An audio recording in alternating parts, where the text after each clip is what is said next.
Elsewhere, the Independent Electoral and Boundaries Commission was forced to fire an official it had employed for the Matungu by-election after it was revealed he was working for the Kakamega County government. The Amani National Congress Party had raised the alarm that Kakamega Governor Wycliffe Oparanya was interfering with the elections. Let's get more now from NTV's senior political affairs reporter Kennedy Mureithi, who followed those preps. Kennedy, always a little bit of drama. What more can you tell us?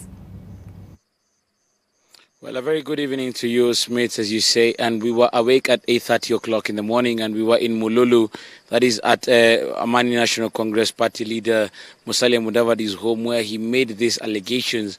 But we were also able to follow through to the IEBC, where they were able to answer to those allegations. And this is a story that we prepared for today with regards to balancing the story, where they made the allegations that the IEBC was able to answer to those allegations. Let us look at that story. The Amani National Congress has piled pressure on the IEBC to take action, insisting they had information there were Kakamega staff that were deeply involved in the by-election, a fact that will disadvantage other candidates. One of them was even positioned to work within the results transmission.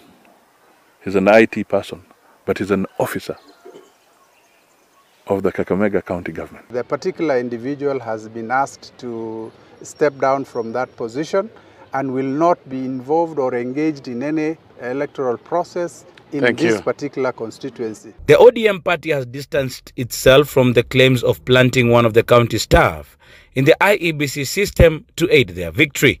We are going into this election very well prepared to win the election on a fair and free platform. But even as they trade accusations, the IEBC says it is well prepared for the by-election, with officials taking staff through final touches on Wednesday, including getting election material for the respective 116 polling stations. Security officers, key for the reassurance of smooth running of the by-election, were also adequately briefed. In view of the COVID-19 protocols, the number of people who will be allowed into the tallying center will be limited. We are going to give full access to the candidates themselves, who are 15. We will also make provision for their chief agents, and probably if they have assistant because of fatigue and they may need to get relievers. So we're making provision for at least 2, agent and his or her assistant. Curfew is curfew, and we're enforcing curfew by excellence. So we are not going to flex any timings. So we are going to, in fact, we might even be more stricter than before. Kennedy Mureithi, NTV.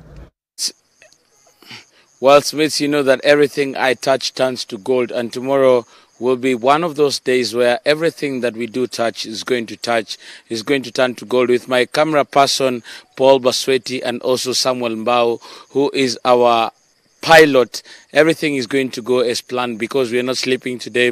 We are going to go into the polling stations as early as 4 o'clock, and we're going to be giving you the very latest with what is happening here in Matungu. We have deliberately made sure that we're going to sleep here in Matungu so that everybody who watches NTV tomorrow gets the best out of it. Back to you in studio.